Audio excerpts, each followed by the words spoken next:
नमस्कार दोस्तों, जनता की अदालत में आप सभी का हार्दिक स्वागत है। ये कौन है बार बार देश के प्रधानमंत्री पर गंभीर आरोप लगा रहा है? आखिर क्या कहना चाह रहा है, हम ये भी सुनाएंगे। जरा गौर करिए, देखिए।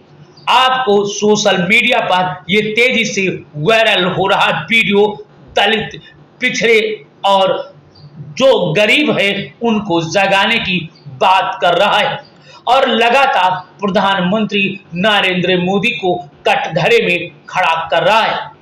वो कह रहा है कि देश में समता, स्वतंत्रता, बंधुता और एकता को लाना चाहिए, परंतु देश के प्रधानमंत्री नरेंद्र मोदी निश्चित रूप से देश में जातवाद और हिंदू मुसलमान करके लोगों को लड़ाने का काम कर रहे हैं। क्या ये आरोप सही है या गलत, इसकी पुष्टि अब तक टीवी चैनल और जनता की अदालत नहीं कर रहा है, क्योंकि ये मामला सोशल मीडिया पर तेजी से वायरल हो रहा है। इसलिए जनता के बीच रखना अनिवार्य है। क्या सही क्या गलत है, ये तो जनता ही और कानून ही बता सकती, परंतु हम इस बात का पुष्टि नहीं करते, क्योंकि ये जनता की बात जनता तक पहुंचना चाहिए और जनता स्वयं निर्णय कर सकती है। आइए देखें, प्रधानमंत्री नरेंद्र मोदी पर गंभीर आरोप लगाते हुए कहा कि दलितों, पिछड़ों और गरीबों को हक को प्रधानमंत्री नरेंद्र मोदी मार रहे हैं। क्या ये बात बिल्कुल सही है कि देश के प्रधानमंत्री नरेंद्र मोदी गरीबों का हक को डकार रहे हैं? अगर डकार रहे हैं तो फिर देश के प्रधानमंत्री नरेंद्र मोदी को जनता क्यों चुना? इस संदर्भ में पत्रकारों ने भी जम करके ये संत से बात की। उन्होंने अयोध्या से लेकर के अन्य बारीकी से सभी मुद्दों पर चर्चा किया, जिस पर संत ने एक एक बात का बारीकी से उत्तर दिया कि प्रधानमंत्री नरेंद्र मोदी किस तरीके से देश को बेच रहे हैं। तो आइए चलते हैं, हम देखते हैं आखिर इनका क्या कहना। बाबा, क्या नाम है आपका? मुझे संत युवराज कहते हैं और भारतीय जनजाति पार्टी का राष्ट्रीय अध्यक्ष और हिंदू सेना का संरक्षक है। मतलब क्या आप ब्राह्मण कुल से हैं? हाँ, तो ब्राह्मण से इसमें क्या दिक्कत है? वो ब्राह्मण हो, क्षत्रिय हो, मैं इस चीज में विश्वास नहीं रखता, पर हाँ मैं ब्राह्मण से। एससी हो, एसटी हो, ओबीसी हो, जनरल हो आप? नहीं, वो मुझे नहीं पता है, पर इतना जरूर है। संविधान नहीं मानते हैं बाबा? नहीं, संविधान को मानता हूँ, पर इतना संविधान में लिखा हुआ है आप एससी हैं, एसटी हैं, ओबीसी है, जनरल है, माइनॉरिटी हैं। मैं इतना पढ़ा लिखा नहीं हूँ, मोदी जी के बराबर पढ़ा लिखा हूँ। 3 साल मोदी जी को और हमको एक साथ रहने का मौका मिला भिक्षावृत्ति का। Modi ji entire political science में एमए है, आप मोदी इतना पढ़े लिखे हैं? हाँ, बस पढ़े लिखे हैं। इतना पढ़े लिखे हुए आप मोदी से प्रश्न कर सकते हो? मैंने तो कह दिया कम पढ़े हैं, मेरे पास मालूम है कि ज्यादा पढ़े लिखे हैं। 8.5 पढ़े हैं मोदी जी। आप 8.5 पढ़े हैं दोनों, मैंने बताया बराबर पढ़े हैं। 3 साल मोदी जी के साथ रहे हैं? हाँ जी, 3 साल रहे हैं। राजस्थान में रहे, मध्य प्रदेश में रहे और अंत में रथ यात्रा में रहे, जो आडवाणी जी की रथ यात्रा थी। हाँ। उसके अंतर्गत में भी रहे। तो आप भी रथ घुमा रहे थे? हाँ, घुमा रहे थे, उसमें दिक्कत क्या है? खून के छींटे तो आपके कपड़े पर भी होंगे, जो हत्याएं हुई रथ नहीं, तो उसीलिए हृदय परिवर्तन हो गया और मैं सेकुलर हो गया और मोदी जी अभी कट्टर है। लगता है कि आपसे गलती हुई थी, अपराध किया आपने? नहीं, मैं ये नहीं कहता, पर मैं सेकुलर हो गया। मुझे नहीं पता था कि ऐसा भी होता है, क्योंकि मुझे यदि मालूम होता तो मैं रथ यात्रा में कभी नहीं होता। मैं देश के अंतर्गत में हिंदू, मुस्लिम, सिख, ईसाई सबको बराबर मानता हूँ। सब बराबर है? हाँ, सब बराबर हैं। आप यार हिंदू धर्म खतरे में है और आप पेट्रोल और डीजल की चिंता सता रही है आपको? कहाँ से खतरे में? प्रधानमंत्री हिंदू है, राष्ट्रपति हिंदू है, आईएएस, आईपीएस, मुख्यमंत्री अधिकतर सभी 90% हिंदू हैं। तो उसके अंतर्गत में हिंदू कहाँ खतरे में हो सकता है? केवल राजनीतिक पार्टियां और खासकर मोदी जी खतरे में है कि उनकी गद्दी 2024 में जाएगी। मोदी जी की गद्दी कौन ले लेगा? मोदी जी कल की अवतार हैं, भगवान विष्णु के रूप हैं। हर हर मोदी, घर घर मोदी, आप हरा दीजिए। ये मान्यवर आप कह रहे हैं, जनता नहीं कह रही। मीडिया कह रही है। मीडिया कह सकती है, जो मोदी मीडिया है, बाकी सोशल मीडिया ऐसा नहीं कह सकती है। 56 इंच की छाती है, दुनिया में डंका बज रहा है उनका। मोदी जी की 56 की क्या 36 की भी नहीं रही है। उनकी लाल लाल आंखों में पीलिया हो गया है। पहले कहते थे कि लाल लाल आंखें दिखानी चाहिए, अब लाल लाल आंखें क्या? जब कैलाश पर्वत हमारा चाइना के अंतर्गत में, वो लाल लाल आंखें कहाँ चली गई? मोदी जी को जॉन्डिस हो चुका है, अच्छी तरह से मालूम है। मोदी जी केवल यहाँ पर भारत में मंदिर मस्जिदों के नीचे तरह तरह के चिन्ह देख रहे हैं। कैलाश पर्वत हमारे शास्त्रों में लिखा हुआ है, वहाँ पर वो शिव भगवान को खोजने के लिए नहीं जा सकते हैं। मोदी जी को मैं ये कहना चाहूँगा, खोजना है तो वहाँ खोजिए जो राष्ट्र के लिए फायदा हो। वहाँ पर मुस्लिम भी साथ देगा, हिंदू भी साथ देगा, सभी लोग साथ देंगे, पर यहाँ पर आपस में ना लड़ाइए। चाइना थर-थर कांप रहा है मोदी जी के डर से। तभी हमारे इतने सैनिकों को मारा था और मोदी जी ने नाटक किया था हम लोगों को समझाने के लिए, हमारे आंसू पहुंचने के लिए। मोदी जी के विषय में ज्यादा नहीं कहूंगा, पर मोदी जी को जो करना चाहिए वो नहीं कर रहे हैं और वो केवल जनता को गुमराह कर रहे हैं। इसलिए हम 2024 में मोदी जी का बैग जो थैला पैक कर रहे हैं और मोदी जी को 2024 में यहाँ से विदा कर देंगे। वो अपनी माताजी की सेवा जाके गुजरात में करें। बाल बच्चा बीबी तक छोड़ दिए देश के लिए, राष्ट्र उनके लिए प्रथम है और देश की सेवा कर रहे हैं। उन राजनीति नहीं कर रहे हैं, साधु हैं, तपस्वी हैं, तपस्या कर रहे हैं, वो मोर को दाना खिला रहे हैं। और मोदी जी यहाँ पर केवल कभी शिव भगवान भोले को ढूंढते हैं, कभी मंदिर मस्जिद हिंदू मुसलमान सब इन्हीं बातों को करते रहते हैं। मोदी जी बाकी जो करना चाहिए वो नहीं कर रहे। 5 ट्रिलियन इकोनॉमी होने वाला है। मैं ये कहना चाहता हूँ, जनता की भुखमरी इतनी ज्यादा है और बेरोजगारी बहुत ज्यादा है। बेरोजगारी का आप यदि चेकिंग करें तो बहुत बेरोजगारी है दुनिया के, भारत के अंतर्गत में। इससे मालूम पड़ जाएगा कि हमारी स्थिति क्या है। श्रीलंका के अंतर्गत में यही श्रीलंका करती थी और वो कहती रहती हम बढ़ रहे हैं, पर लंका कहाँ पहुंच गई। हम देश को ऐसी स्थिति में नहीं जाने देंगे। इसलिए मोदी से कहेंगे महंगाई को रोकिए और बेरोजगारी समाप्त कीजिए। आप कह रहे हैं कि महंगाई है, बेरोजगारी है, मोदी जी को देखिए, अयोध्या का पुनरुद्धार, भगवान राम को समझ रहे हैं, भगवान राम को विशाल महाविशाल मंदिर दे दिए, काशी का कायाकल्प कर दिया। अभी ज्ञान वापी मसला होगा, मथुरा होगा। प्रधानमंत्री की छत्रछाया में देश तरक्की कर रहा है। आप पाकिस्तानी तो नहीं है बाबा, कार्ड दिखाइए क्या भारतीय है। मैं आपको एक बात बताना चाहता हूं कि मोदी जी वास्तव में बहुत काम कर रहे हैं और इतना काम कर रहे हैं कि उनके लिए सामने महंगाई नहीं है कि वो मशरूम खाते हैं हजारों रुपए किलो की और 10 लाख रुपए का सूट पहनते हैं, रोजाना कई सूट बदलते हैं। उनके लिए महंगाई नहीं है। महंगाई तो भारतीयों के, हाँ जलन नहीं हो रही है। मैं ये कह रहा हूँ कि ऐसा नहीं होना चाहिए। इतने बड़े व्यक्ति को सादा जीवन रहना चाहिए। हमारे यहाँ लाल बहादुर शास्त्री भी थे और जो कि बहुत ऐसे महात्मा अब्दुल कलाम जी भी थे और जो कि यहाँ शंकर दयाल शर्मा जी भी थे। काफी बड़े होशियार है। टीवी अखबार वाला पागल है, सब कह रहा है अंजना ओम कश्यप, सुधीर चौधरी, सब टीवी कह रहा है मोदी मोदी मोदी मोदी। आप ही बड़े काबिल बन रहे हैं, मोदी जी की आलोचना कर रहे हैं। जो मोदी मोदी नहीं कह रहा उसका टीवी भी तो बंद हो जाता है। जो मोदी मोदी नहीं कहता वो रात को मिलता भी कहाँ है दूसरे दिन। इससे यदि ये मजबूरी है उनकी, और मैं ये कहना चाहता हूँ सोशल मीडिया नहीं होती तो हम लोगों को दुनिया में हमारी बात को कोई नहीं जान पाता। मैं तो सोशल मीडिया का धन्यवाद देता हूँ। जब मुझे जेल के अंतर्गत में रखा गया कुछ दिन पहले 2.5 महीने के लिए, जेल भी चले गए, तो मैं बताता हूँ आपके लिए तो कितना बड़ा मामला हुआ। यहाँ पर कुछ पत्रकार महोदय ऐसे, मैं नाम नहीं बताना चाहूंगा, उनके पास भी फोन आया, प्रेशराइज किया गया। मैं कह रहा हूँ मोदी जी की मीडिया जितनी भी है वो केवल प्रेशर में है। एक बार मोदी जी को हट जाने दीजिए। बाबा मैं तो जेल जाता ही रहता हूँ, कभी गाँव के मुद्दे पर, कभी मोदी जी के मुद्दे पर, और मोदी जी मुझे जेल भेजते ही रहते हैं, अब भी भेज सकते हैं। लेकिन आप एक बताइए, कोई काम ऐसा नहीं लग रहा है जो मोदी जी अच्छा किए। नोटबंदी, जीएसटी, ताली थाली बजवा दिए, कोरोना भगवा दिए, आप झुट्टो उनके पीछे पड़े हैं। मैं कह रहा हूं मोदी जी का एक भी काम हो तो बताइए। किसी भी स्थिति के अंतर्गत में मोदी जी ने कोई काम किया। मैं कह रहा हूं मोदी जी पाकिस्तान और मुस्लिम 2 शब्दों को निकाल दें, मोदी जी को कोई वोट नहीं देगा। ईवीएम मशीन भी इनकी फेल हो जाएगी, चाहे कितनी भी बेईमानी कर लें। ये मोदी जी ईवीएम से चुन के आए, बस ईवीएम ही इनको चुनती है और बाकी कोई नहीं चुनता। और जाएंगे बाबा, हाँ जाएंगे तो कोई दिक्कत नहीं, दाल रोटी खाएंगे, हरी के गुड़ गाएंगे। सबूत है ईवीएम का? हाँ ईवीएम का एक सबूत नहीं, बहुत सबूत है और इसके लिए धरने पर पहले भी बैठ चुका हूँ। क्या सबूत है? हाँ जो कि ऐसा सबूत है कि जहाँ इतनी वोट नहीं है वहाँ से ज्यादा वोटें आई हैं।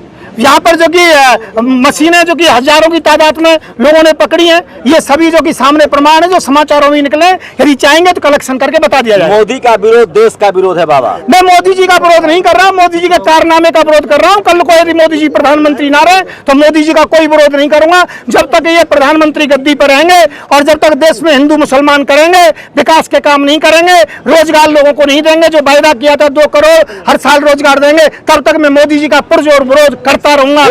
यशस्वी प्रधानमंत्री हैं। मुझे मालूम है कितने यशस्वी हैं। अभी दूसरे देश में फ्रांस इत्यादि कई जगह पर गए थे, वहां पर काले झंडे दिखाए गए थे और वो मीडिया ने नहीं दिखाया, तो मुझे मालूम है कितने यशस्वी हैं। बहुत अच्छी बात है, मैं उनका सम्मान करता हूं। फिर मोदी जी से यही कहूंगा कि मोदी जी हर स्थिति के अंतर्गत में महंगाई को समाप्त करें, बेरोजगारी को समाप्त करें और देश के अंतर्गत में हिंदू मुसलमान की राजनीति नहीं होनी चाहिए, राष्ट्रवादिता की राजनीति होनी चाहिए। तुम सबसे बड़े राष्ट्रवादी हैं वो।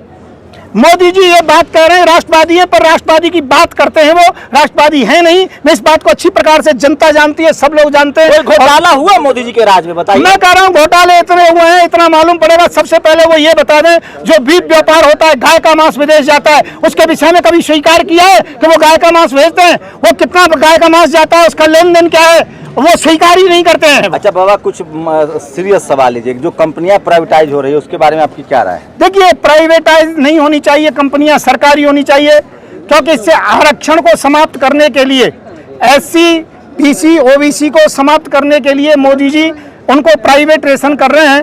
प्राइवेट कंपनियां ब्राह्मण समाज से हैं, प्राइवेट कंपनी हो जाएंगी तो उसके बाद में आरक्षण समाप्त हो जाएगा। उनकी ये योजना है। छोटे वर्ग के लोगों के साथ समाप्त करने के लिए सब खेल हाँ, ये वो खेल हो रहा है और कुछ नहीं हो रहा है। मोदी जी दूसरों को खुश करने के लिए ऐसा काम कर रहे हैं। और मैं कहता हूँ प्राइवेट कंपनी हो जाती है तो हमें प्रधानमंत्री की क्या जरूरत है, देश को भी फिर कोई कंपनी चला लेगी। देख रहे हैं कि कुछ सब लोग प्रदर्शन कर रहे हैं कि हमको पेंशन दो पुराना वाला, कि सरकारी कर्मचारी लोग काम धंधा कुछ करता नहीं है, खाली पेंशन नहीं, सरकारी कर्मचारियों को पेंशन होनी चाहिए और जो बहुत ज्यादा वेतन बढ़ गए लाखों की तादाद में, वो वेतन आधे होने चाहिए, इसमें कोई शंका नहीं है। परंतु उनके साथ अन्याय नहीं होना चाहिए। उन्होंने जीवन भर मेहनत की है। भारत रत्न अटल बिहारी वाजपेयी ने पेंशन खत्म किया था, कोई कुछ सोच समझ के ही तो किया। नहीं, उनकी वो कमजोरी थी, अर्थव्यवस्था को संभाल नहीं पाए थे। हालांकि जो बुजुर्ग हो गया है और उन्हें 60 साल तक समाज की सेवा की है, उसको पेंशन मिलनी चाहिए, कम मिलनी चाहिए। देखते हैं कि नहीं बाबा? हाँ, देखते हैं कभी कभी। तो टीवी अखबार वाला सब भांग पिए हुए है, वो सब जो इतना मोदी मोदी मोदी कर रहा है, इतना तारीफ कर रहा है,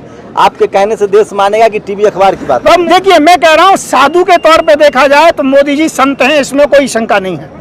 मोदी जी चरित्रवान है, इसमें भी कोई दिक्कत नहीं है। वो मोदी जी अपने लिए कुछ नहीं करते, दूसरों के लिए करते हैं, इसमें भी कोई दिक्कत नहीं। परंतु जो राजनीति का मामला है, देश को संभाल नहीं पा रहे हैं। महंगाई बढ़ गई है, बेरोजगारी बढ़ गई है और सांप्रदायिकता ज्यादा बढ़ गई है और मंदिर मस्जिदों के जो कि मुद्दे बढ़ गए हैं। तो मोदी जी रास्ता बताया ना कि पकौड़ा तलो। हाँ, पकौड़ा तलने की बात वो कर सकते हैं। वो इंजीनियर नहीं बना सकते, चौकीदार बना सकते हैं, पकौड़ा तलवा सकते हैं। मोदी जी यही काम कर सकते हैं, यही रोजगार बता सकते हैं। कोई एक अच्छा चीज बता दीजिए। कैसे, क्या चीज अच्छी? उनकी कोई अच्छी चीज हो तभी तो बताऊं। परंतु मैं ये कहना चाहूंगा, अब भी देश को रोजगार दीजिए, महंगाई समाप्त कीजिए, 250 रुपए का सिलेंडर दीजिए, डीजल और पेट्रोल 35 से 40 रुपए तक कीजिए। मैं ये निवेदन करूंगा। तो हर हाथ कर तो दिए, कल ही तो पैसे कम किए, गैस पे भी 200 की सब्सिडी कर दी है। 65 रुपए का इन्होंने जो कि महंगाई बढ़ा करके डीजल पेट्रोल पर तब जाके 10 रुपए कम किए और 200 रुपए उनको किए। बहन, 200 रुपए उज्ज्वला योजना के लिए क्या, जब बिल्कुल फ्री होना चाहिए था। एक बार नाम बता दीजिए, एड्रेस बता दीजिए ताकि लोगों को पहुंचने में आसान। मेरा नाम संत युवराज है, राधे रानी मंदिर, रांधेरा धाम, तहसील छाता, जिला मथुरा, उत्तर प्रदेश। मेरा नंबर है 9927404606। जिसे कोई भी समस्या का समाधान कराना हो, कोई प्रश्न हो, डायरेक्ट बात कर सकता है। मस्जिदों में खुदाई चल रही है, उसको लेकर क्या राय है? जो कोर्ट करेगा वो स्वीकार है। हाँ, कोर्ट जो करेगा। कानून था 1991 की यथा स्थिति बनी रहेगी, तो खुदाई हो तो सारे मंदिर मस्जिद ये तो कोर्ट जाने, इसका काम कोर्ट का है। कोर्ट जब तक कोई निर्णय नहीं करेगा, हम कोर्ट से बड़े नहीं हो सकते, हम संविधान से बड़े नहीं हो सकते, हम राष्ट्र से बड़े नहीं हो सकते, हम देश से बड़े नहीं हो सकते। अच्छा, कुछ लोग संविधान इसी जंतर मंतर पर फाड़ दिए थे, आपकी क्या राय है? वो गलत है। संविधान नहीं फाड़ना चाहिए, कोई भी क्यों ना हो। संविधान सर्वोपरि है और संविधान हमारे भारत का जो कि एक स्वाभिमान है, संविधान का हम सम्मान करते हैं। एक आखिरी सवाल, आरक्षण पर आपकी क्या राय? होना चाहिए, खत्म होना चाहिए? मैं कह रहा हूँ जो गरीब है उनको आरक्षण मिलना चाहिए और जो आरक्षण लेने के योग्य नहीं है, वो किसी भी जाति में, उनका आरक्षण समाप्त होना चाहिए। बाबा, आरक्षण का क्राइटेरिया जानते हैं, वो तो अनटचेबिलिटी के आधार पर था, जिनके साथ छुआछूत हुआ है। देखिए, हाँ, तो आरक्षण गरीबी हटाओ उन्मूलन प्रोग्राम नहीं है बाबा। आरक्षण डाइवर्सिटी, आपको पता है? चलो इस विषय पर बाबा सुनिए, नहीं ऐसे नहीं चलेगा। ये बताइए, इस देश में सबसे ज्यादा जज कौन जात का बना है? देखिए, मुझे इतना ज्ञान नहीं है। मैंने बताया मैं मोदी जी के बराबर पढ़ा हूँ, इससे ज्यादा नहीं पढ़ा हूँ। पंत में इतना जरूर बताना साथ रह चुके हैं, आपने खुद अभी कहा है। हाँ, मोदी जी के साथ रहा हूँ 3 साल, उनके बराबरी पढ़ा हूँ। मैं ये कहना चाहता हूँ, आरक्षण के मामले में नहीं पढ़ता हूँ, पर मैं कहता हूँ गरीब को सुविधाएं सभी प्रकार से मिलनी चाहिए। सब्सिडी मिलनी एक बात बताइए, कोई शेड्यूल कास्ट राष्ट्रपति हो जाएगा तो क्या उसको दान पेटी की चाबी मिल जाएगी बाबा? मैं कह रहा हूँ शेड्यूल कास्ट से राष्ट्रपति हो, प्रधानमंत्री हो, इसमें दिक्कत क्या है, परेशानी क्या है? मंदिर में जो आरक्षण है उस पर क्या कहना है आपका? जो एक ही जाति धर्म के लोग पूजा करा पंडित बन सकते हैं, दान पेटी की चाबी है वो? नहीं, ज्ञानी को पाठ पूजा करने का अधिकार है, कथा करने का अधिकार है, कोई जरूरी नहीं जातिगत कोई कथावाचक हो, पुजारी हो। अयोध्या में कहा एक भी ठाकुर और ओबीसी ट्रस्टी बना है। मैं कह रहा हूँ वाल्मीकि समाज से पुजारी बनने चाहिए अयोध्या के अंदर। पुजारी या दान पेटी की चाबी? दान पेटी की चाबी भी होनी चाहिए, पुजारी भी होनी चाहिए। हाँ जी, दोनों काम होने चाहिए। वाल्मीकि समाज का अयोध्या है, क्योंकि वाल्मीकि समाज ने लव कुश को पाला था और लव कुश की वो राजधानी है अयोध्या। राम जी के बाद वही यहाँ के अधिकारी रहे थे और उन्हें अपने गुरु वाल्मीकि जी महाराज को अयोध्या दान दे दी थी। अयोध्या का पूरा जितना भी आपने सुन लिया किस तरीके से संत ने बारीकी से एक एक प्रश्न का उत्तर पत्रकारों को देते हुए कहा। जिस तरीके से जाति व्यवस्था को उन्होंने दरकिनार करते हुए समता, स्वतंत्रता और बंधुता, भारत के संविधान को जलाने वाले लोगों को भी कटघरे में खड़ा किया। इस तरीके का संविधान को जला करके देश और राष्ट्र का अपमान किया है, इनके खिलाफ भी कार्रवाई की जानी चाहिए। संत ने यह भी कहा कि जो अयोध्या है, इस अयोध्या को वाल्मीकि समाज को दे देना चाहिए, क्योंकि लव कुश उनके गुरु थे। लव कुश ने वाल्मीकि आश्रम में रहे थे, इसलिए भगवान राम ने वाल्मीकि को ये अयोध्या दिया था, इसलिए इस अयोध्या को वाल्मीकि समाज को दे देना चाहिए। उन्होंने आरक्षण के मुद्दे में स्पष्ट कह दिया कि प्रधानमंत्री नरेंद्र मोदी आरक्षण को समाप्त करना चाहते हैं, इसलिए सोची समझी रणनीति है और जिसके तहत हर व्यक्ति को धराशायी कर रहे हैं।